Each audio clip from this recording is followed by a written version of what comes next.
Welcome to the Queer Spirit Podcast. I'm your host, Nick Venegoni. Here we have conversations with artists, healers, and activists who enliven the LGBTQ communities and who empower our queer spirits to flourish. My guest today is Colin. Kaya is a queer femme, social worker, witch, and accidental parent to a 3-year-old. Kaya and her partner run Femme and Them, a counseling practice to serve LGBTQ families and pregnant people outside Olympia, Washington. She is also the host of Mad Queer Parents, a podcast which explores the intersection of mental health, queerness, and parenting. Kaya shares how she was inspired to start working with queer families when she struggled to find inclusive support herself as a single queer parent. She also discusses how connecting to the earth and learning from the cycles of life, death, and rebirth continually offer her support and insight as a parent. One quick note before we begin. The website given at the end of the episode to reach Kaya is incorrect. You can now find Kaya at femmeandthempllc.com. Also, the Mad Queer Parents podcast launches this fall, and you can follow them on Instagram at Mad Queer Parents. Hi, Kaya. Welcome to the show. Hi, Nick. Thanks.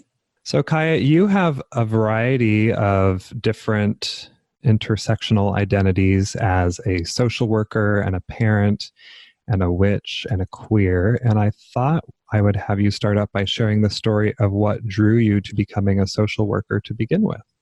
Oh, okay. So I come from pretty traumatic childhood and had a pretty chaotic life growing up. And starting in high school, I was driven to understand myself more, figure out what was going on and what was going on with the people around me. There was a lot of substance use going on and mental health in my family, and I think I wanted to understand it. And school was a thing in my life that I could control. So I got my bachelor's degree in psychology and wanted to understand myself more, wanted to understand what was going on more, went and got my master's in social work.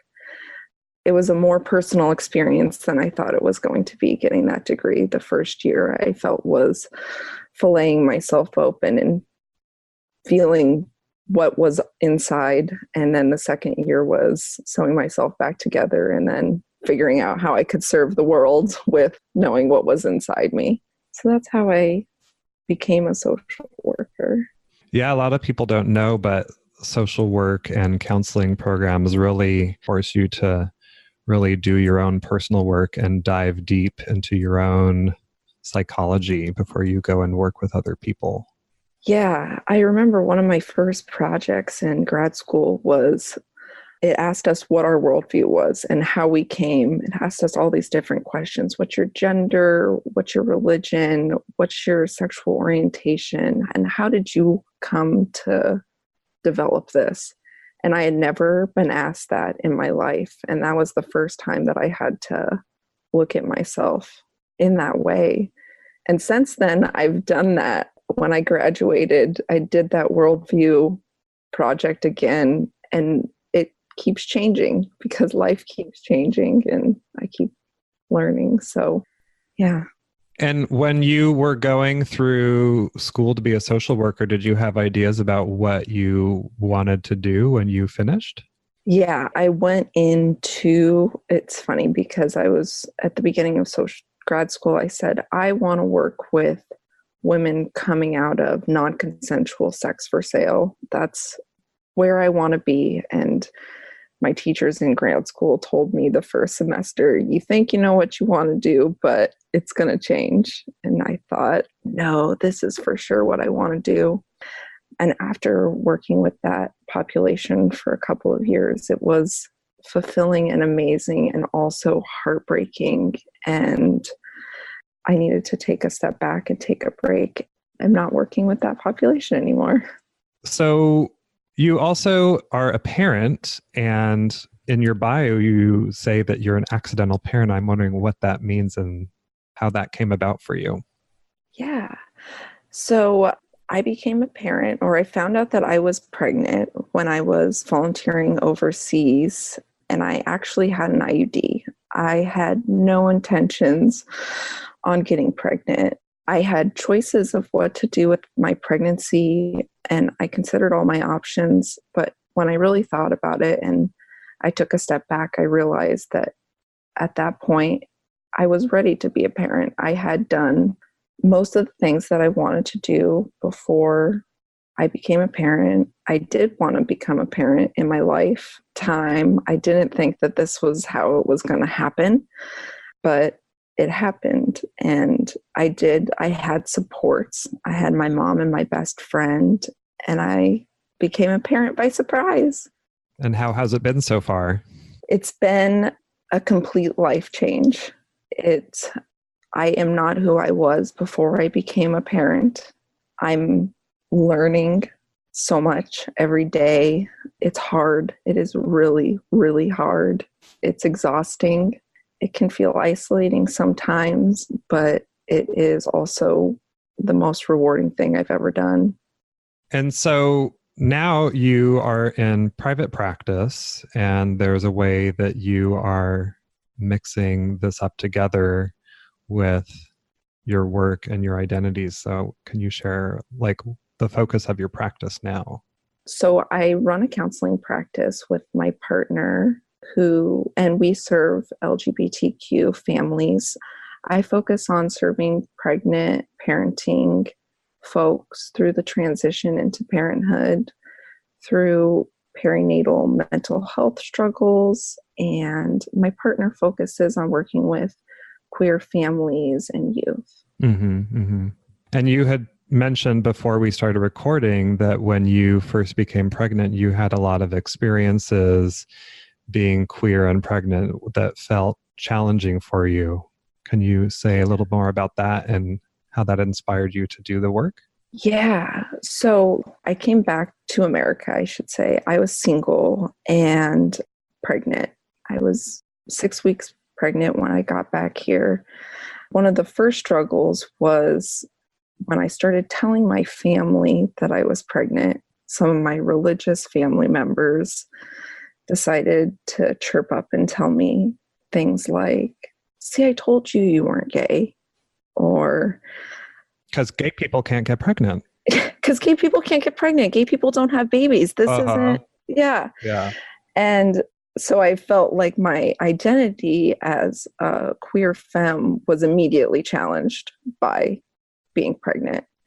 I immediately got back to work because that's what you do. I don't know. I just felt like that's I had to do. I now had a baby. I had to get back to work. And I think that's, for all pregnant people in this country, something that is a struggle. There's really no support in the community or in society when you're pregnant. It's just, you're pregnant, get over it, keep going on as normal. It doesn't matter that you're running to the bathroom 7 times a day to puke, but keep it going, keep it together. So I tried keeping it going, keeping it together, working, and I started having really bad anxiety like I had never had before. And I have struggled with anxiety and depression since my teen years. I would be on my way to work and I would have a panic attack in the car and I would have to pull my car over, and I would call my mom and my mom would calm me down. And then I would get it together and keep on with life as normal. I later learned that anxiety is a prominent symptom of postpartum and perinatal mental health. Depression doesn't really always look like depression in perinatal mental health. It is very anxious and it can look like a lot like anxiety. My doctors were trying to support me, but didn't really know how to. I didn't have options of medication. They were still very nervous to give me anything, and I really had to advocate for myself in that sense. And then when I was going to childbirth education classes and I did hypnobirthing, my birth partner was often my mom, sometimes my best friend, and I would be the only person in those spaces without a husband or male partner. I didn't feel unwelcome. People were not rude to me, but the conversations that were being had in birth education classes were not centering the type of family that I had, and I didn't really feel seen. I identify as mom and a mother, but the amount of time in birthing classes that mommy, the identity of mom was put on even before I gave birth to my child really felt suffocating to me. Mm-hmm, mm-hmm. And then you also said that being a parent in queer spaces was challenging as well, right? Right. So after I gave birth and I tried getting into a couple of different activities for LGBTQ families, I'd be in a group and I would hear things like, oh, none of us had our babies by accident, no surprises here. We know that everybody here was planned for. And I just would kind of disappear into the background and not feel seen as a parent in those spaces either. So you were queer among queers in a way. Yeah, so I think it's really important that the work that you're doing to help people of all different constellations and identities to feel recognized and seen no matter how their pregnancy came about and the process that they go through. Yeah, I think queer parenting and queer families are so beautiful. I don't think there's a typical way to do it, that it happens, that what families look like are like the rainbow. It's varied. And I think that's beautiful. And I want to be having those conversations with people about the different types of way that they're parenting and that they're valid, that they are doing, and that they feel seen. Yeah, yeah. You've also said that you really got in touch with the energy of death through your experience of pregnancy and giving birth. I'm wondering what that was like for you and if you can share how that came. Yeah. Well, I'll start by sharing about my great-grandma. She was a main person in my life growing up. She was my rock. And she passed away in 2008. I was lucky to be with her through that transition. That was my first intimate experience with death.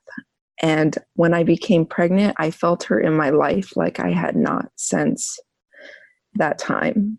I saw her with me through this threshold of becoming a parent. I felt her with me when I labored. And that was one example of feeling connected with death.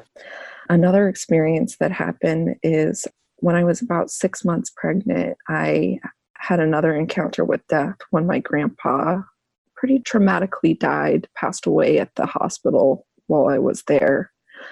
And I've had many intimate experiences with deaths between my grandma and my great-grandma, my grandpa's passing at the time.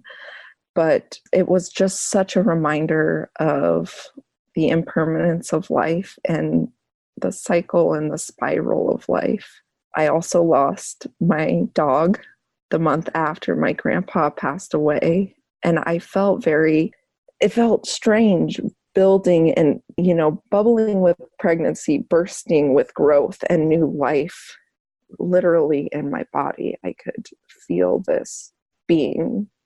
And also on the outside, experiencing a lot of grief and death.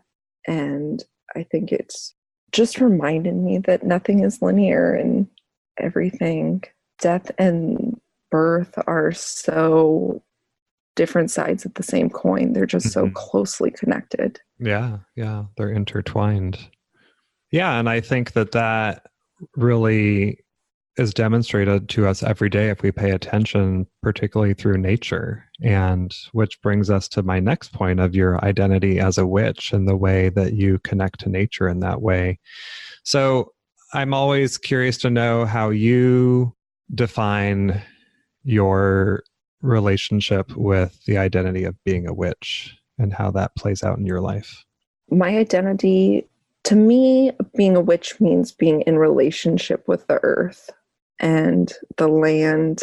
And that looks like me paying attention, being aware of what's going on in the land around me. And also, I love foraging and making tea and building relationship with plants intimately that way, and seeing what it feels like in my body.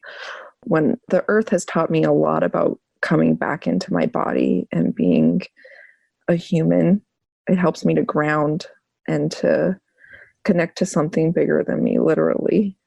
And are there ways that the earth has taught you about being a parent? Yeah. I think every season, I mean, if we just go basically with spring, summer, fall, and winter, you see the seasons of parenthood, that it's what it's like. I have a almost 3-year-old, and I feel like every year when I go through a different season, it feels like I'm being renewed in my parenting season as well. A new parenting season, a new challenge, something new that's bursting forward, something that I can honor and hold and love. Losing something, losing a stage where my baby's not a baby anymore, where something that I held on to really intimately isn't there anymore. It's a new phase, and I have to give something away. I like thinking about returning it to the earth, giving it back to the earth. And it always, the land, life, always gives something back to me. And then I have a new season to wobble through. And I love that nature and the earth just reminds us that nothing is linear. As much as our society and culture wants to make everything very linear, nothing is linear. And it helps me seeing contractions and expansions in nature, death and rebirth, helps me to get connected to that part of myself and to be more comfortable when those things happen in my life. Mm-hmm. Yeah. So Kaya, you also have a project that you are just getting started with, which is a podcast of your own called Mad Queer Parents. I wonder if you can share with us a little bit about that. Yeah, Mad Queer Parents explores the intersection of mental health, queerness, and parenting. Throughout my parenting journey, I know that I've looked for podcasts about parenting, about struggles with what I like to call the shadow side of parenting that nobody talks about. And there are podcasts out there, but they are very mommy and daddy, very gendered language, and didn't really feel inclusive to me. I wanted to create a podcast where we're having those conversations about the shadow side of parenting. We're not hiding that it's hard. And we talk about how we build community, how we build connection, and how we support each other through parenting journey. So Mad Queer Parents is conversations exploring all the ways that queers become parents, the struggles of birth and chest feeding, breastfeeding, and postpartum struggles, sleeplessness, exhaustion, and all the way up to what it's like to parent a young adult and the struggles with parenting your teenager and young adult child. Yeah, yeah. Well, I think that's a really great resource that you are providing for people, because I think it's really needed in the world. So I look forward to hearing more from that. Yes, I'm excited to share. So Kaya, can you share with us a person, practice, or experience that has supported your queer spirit to flourish? Yeah, so I have a mentor, and her name is Mayana Welty. And I've started meeting with her, I think, after I became a parent. And I was so feeling drawn to connecting more with Earth, being more human, and I didn't really know where to start. And I know Mayana through friends, and she's also a radical queer witch, and she's been a big support to me throughout this journey. So, Kaya, can you share with people where they can find you to learn more about your work as a therapist and your podcast and all the other resources that you're offering to queer parents? Absolutely. Our website is femmeandthem, FEMMEANDTHEM.com. And you can find us on Instagram at femmeandthem. And I will be posting about Mad Queer Parents on that Instagram page as well. So stay tuned to that website, our website and our Instagram to get in contact. Well, Kaya, thank you for being here and sharing about the work that you're bringing out into the world and the support for queer parents. Thank you so much for having me, Nick. Do you feel lost or stuck? Or are you alone on your healing journey? If you're seeking guidance or support, I'm here to help. I offer online coaching and counseling for queer spiritual folks from all over. Schedule your free consultation with me now by going to queerhealingjourneys.com. I look forward to supporting you on your path. To find the resources we discussed today, find the show notes at thequeerspirit.com. And if you enjoyed the show, remember to subscribe, rate, and review on iTunes. This will help us reach and support more queer people all over. Thanks for listening, and see you next time.